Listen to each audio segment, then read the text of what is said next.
This video is about a kiss. The kiss between the moment, submission, and femininity. Hi, Uni Love. Welcome back to my YouTube channel. Today's about the submitting to the moment, the art of not wanting more, the art of not taking more. This came about through a kiss that I had maybe a couple weeks ago. I had a beautiful kiss, and overall a beautiful night. It was the night itself that brought me to such reflection surrounding submission. I had this weird thought about submission after this kiss, but it wasn't submitting to myself and it wasn't submitting to the person I kissed, but it was like this energy, this entity that I was submitted to. And it wasn't until I was on the phone with my best friend yesterday, I'm realizing that this is just like me talking to a friend is what this YouTube is becoming. I was on the phone with my best friend yesterday, and I went through that saying again, that reflection. I was like, I wasn't submissive to him or to myself. It felt like a higher power. It felt like something greater than I am. And then shortly after, I say, I was submissive to the moment. It was the moment that I was submitting to the entire night that had this pool of possibility that I was swimming with. I was swimming in a pool of possibility that this whole night was kind of just all about. It was so erotic. And I'm realizing too that my entire life, from the moment that I kind of moved into this place, have been feeling so erotic. And I've been finding the language for what I've been feeling through creating my own theory and diving further into my practice that influences my YouTube, that influences my writing.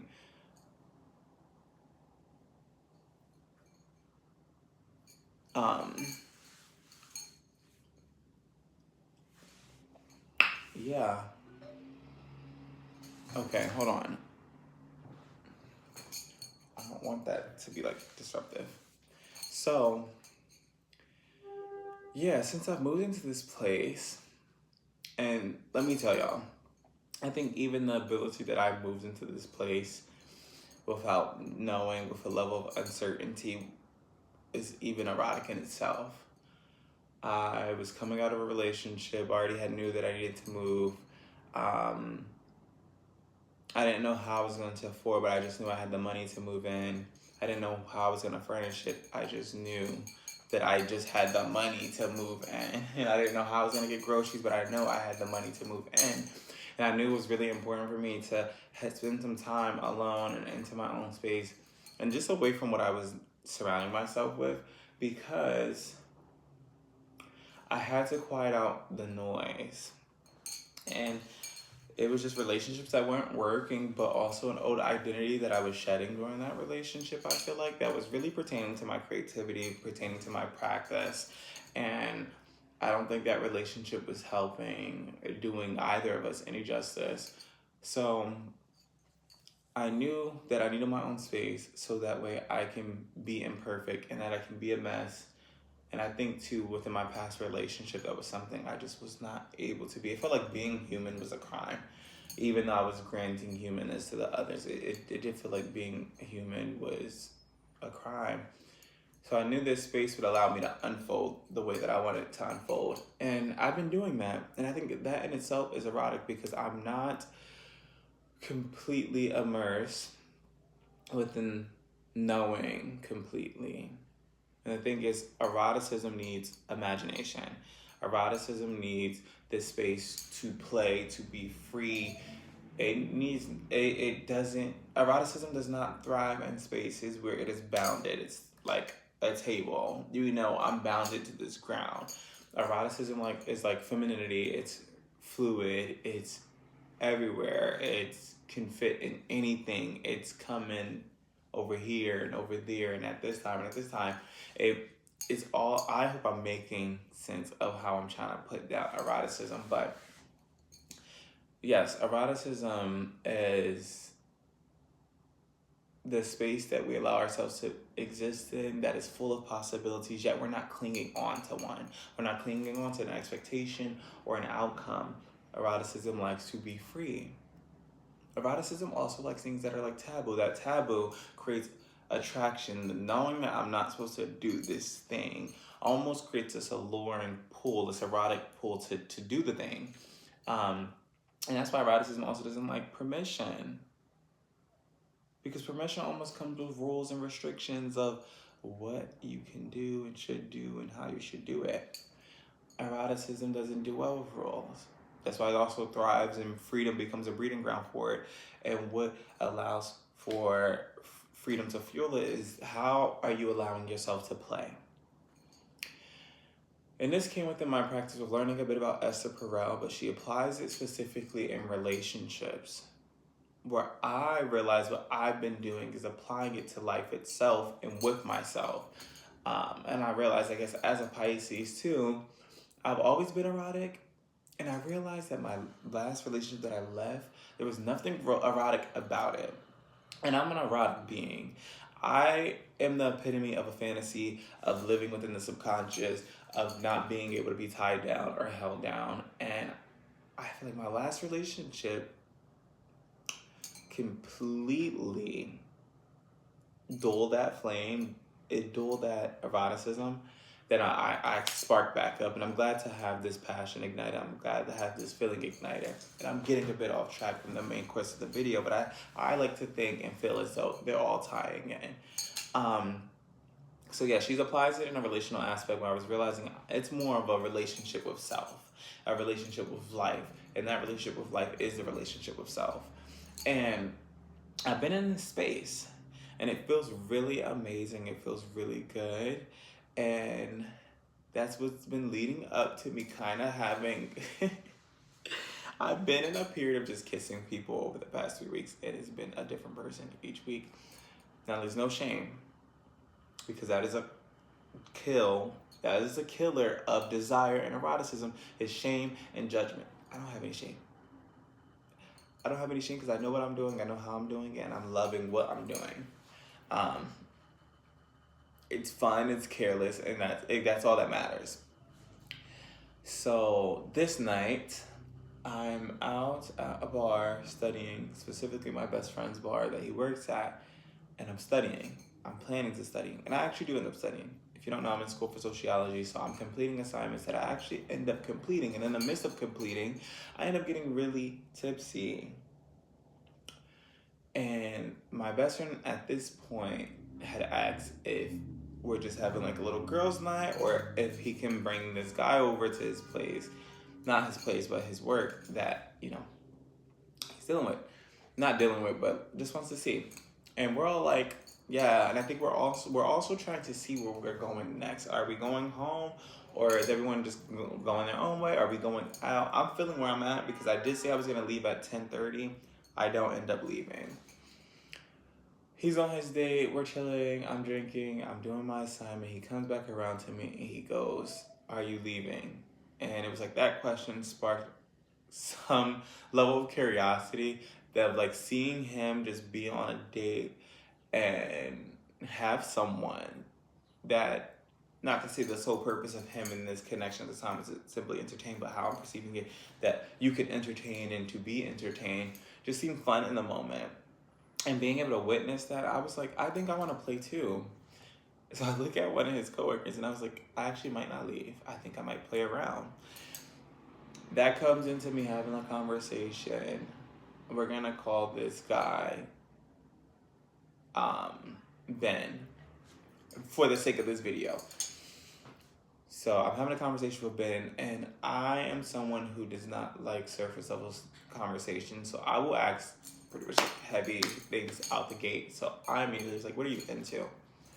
He's like, "What do you have?" I'm like, "What do you like?" He's like, "Men, women, da da da." He's like, "I like men and women." And I'm like, "Okay, does that only pertain to cis people?" He's like, "I like whatever. It can also apply to trans people." And I was like, "That's fat." We're having a little cute little bantering moment. He's being a bit goofy on the job. And then it gets time to close, and we revisit another conversation, and I just end up being like, what are the chances of us kissing based on how the night goes? And he was like, well, based on how we connect, it could be a possibility. that starts the night as we wander into the next couple of bars and we're sharing great conversations where I'm getting a little bit of backstory, a little bit of history, a little bit of insight on who he is, but not completely. And that's the thing with eroticism. I was saying eroticism thrives on not knowing. What kills it and where we're programmed to think, and especially I'm just going to mention Esther Perel again because she applies this relational. The number one thing that kills relationship is the lack of desire, and what kills desire and eroticism is knowing things completely. When you get to a point where you are merging souls with someone and you know them completely, you know how they think, you know how they move, you know their routines, you know where they're, and there's nothing creating, or no one's taking part in creating a little bit of mystery, a little bit of spontaneity, a little bit of uncertainty, eroticism ends up dying. So we're having these conversations that just gives each other a little bit, just a little bit. And it's also like not with the intention for anything to go anywhere, but to just be in this space. Because at any point that it would have become a boring conversation, I would have checked out.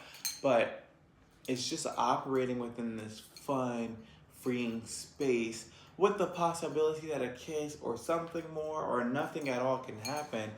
But we're just existing right now, and that's all that matters. And that is erotic intelligence. The ability to remain immersed into the moment without needing to categorize it or define it or label it anything, because the moment you do that, you captured it, you absorbed it, you consumed it. And when you don't do that, you allow yourself to continue living. That's where eroticism comes into place, because I'm not defining it, I'm not labeling it, I'm not categorizing it. I leave room for possibilities. And not just for things to go right, they can go anyway, but I'm just open to it. And that allows for things to be dreamlike, erotic. So we end up going upstairs to where the pool table is, and he's staring. So and what I also like about what Esther Perel does, she asks in one of her videos, where are your senses activated? Where does your eroticism live? Is it what you see and what you hear and what you touch and what you taste? Is it smell? And it made me think, like, I am definitely pulled by what I see, because I can create a world, a reality, a whole movie from what I see. So I'm definitely pulled by what I see. I love visuals, but also by what I hear. That turns a knob for me. How someone paints a story, how someone talks about someone. I think it's very beautiful. It activates something within me. So he's looking, and then I see that, and then I go up and I'm like, what are you looking at? And he's like, you look so fine, you look so good. And I'm like, you look fine, and you look good. So what are the chances of that thing I mentioned actually happening? And he goes, well, there's a 100% chance now. So then we kiss, and that's the spark, and it was an amazing kiss. We kiss another time while we're upstairs, and once again, I'm activated by what I see. He's looking at me in a way, and I'm like, what are you looking at? Because it almost looks like you have a problem. I just want to know if I can solve it. And he's just saying something, complimenting my lips, like, your lips are so soft. And then pulls me in, we kiss again. We go outside. I think we're chit-chatting, we're having a conversation, and then it's the eyes again that activates me, that pulls me in, that I end up kissing again. That ends up being throughout the whole entire night, and we're bouncing from bar to bar. I don't think we end up leaving, going our separate ways to about 4 a.m. And there was a couple things that I just enjoy mainly that night was how we bantered, how we conversed amongst each other, how goofy we allowed ourselves to be and funny, and still being like cutesy. There was something funny and goofy about the banter, but also very hot. And I find being able to banter with someone is like very attractive and hot. Where you're kind of talking shit, but it's like steamy. It's like you're testing limits, just like you're teasing. I think that's like the hottest thing you can do. So we're bantering, And the night ends, they close the little afshies, we go outside. I appreciate that he waited for my Uber. I thought that was very just considerate of him. And then I separate. As we separate, he walks me to my Uber. We almost depart. We exchange numbers. We share a couple more kisses. It's not until I get into the Uber that I had the thought that I could have had invited him home. So now I'm in the Uber conflicted on why I didn't bring him home. The opportunity was there. And it was that he was also with his best friend too, and he wanted to make sure. He ends up saying something like he's gonna walk me to our Uber, but he's coming back to be with his best friend. But I could have tempted him. I felt like I could have just threw it out there just to see, but I didn't. So now I'm in the Uber and I'm left with the question of why. Why didn't I? Was I scared? No. Was I trying to play it safe? No. Why didn't I? And it's not until I get to my living room and I'm wondering and reflecting on the fact that I could have invited him over, yet I didn't. And I'm also thinking of my best friend at the time. I'm like, they have someone over. Like, that would have been just so cute that like they're doing their own thing with their people. And I think because we were leaving to New York the next day, or I was coming over to my best friend's the next day as we were packing for our New York trip. So I think something in me was like, that would have been fine. Like, that would have just been cute, you know? He has his boo, I have mine. Like, we have something to share. And even though I already have something to share about the night, but just more. And this is where the art of not taking more comes in. Because I didn't take more. And I could have been really greedy. I could have consumed it completely. I could have devoured. I could have. And yeah, I didn't. And it wasn't due to fear. I wasn't trying to be strategic like there will be another time. I was really perplexed by why I didn't. And something in me said, I think I don't have to give it all at once. And it has nothing to do with sex, which I want to make clear. We could do whatever we want with our bodies. I don't mean that in a sexual way, that I don't have to, because it wasn't guaranteed that if he did came back that he would have. But I didn't have to give it all at once. And what was so beautiful about that was that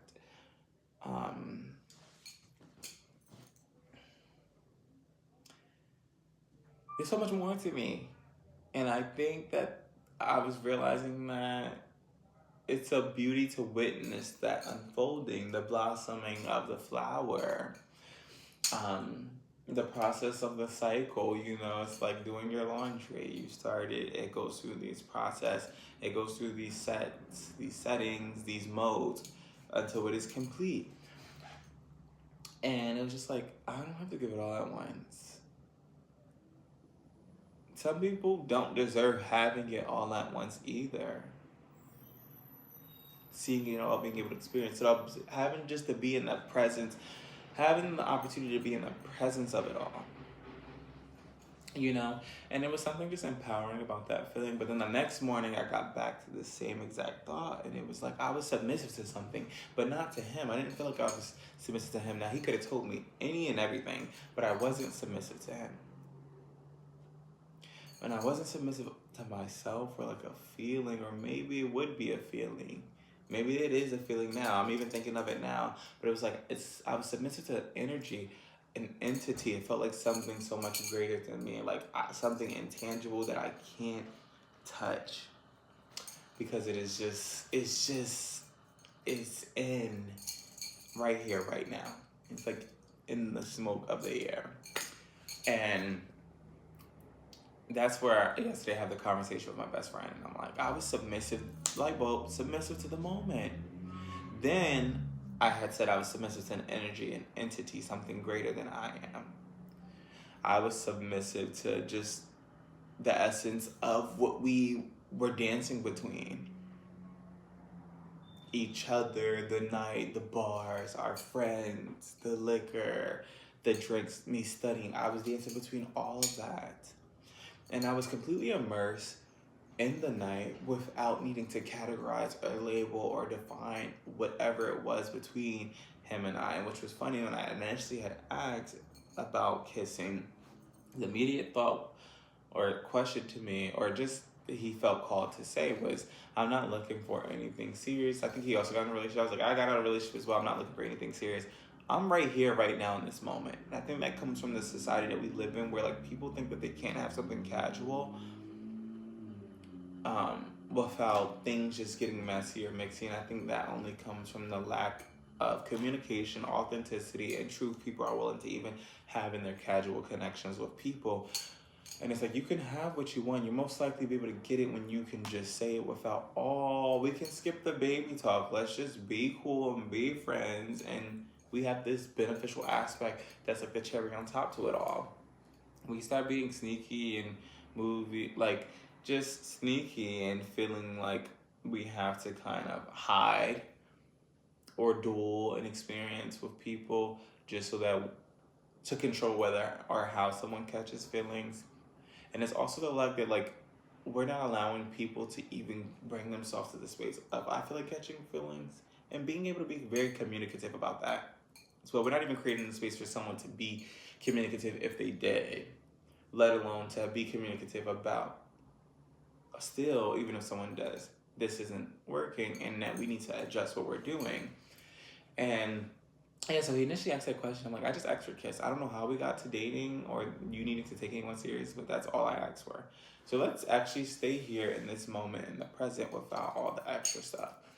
And yeah, I was completely immersed in the moment without needing to categorize it. And that's what kept it erotic. That's what kept it fun. Because the moment I could try to label it from the first kiss or the second or the third or from the bouncing between the bars, I would have killed and consumed the moment completely.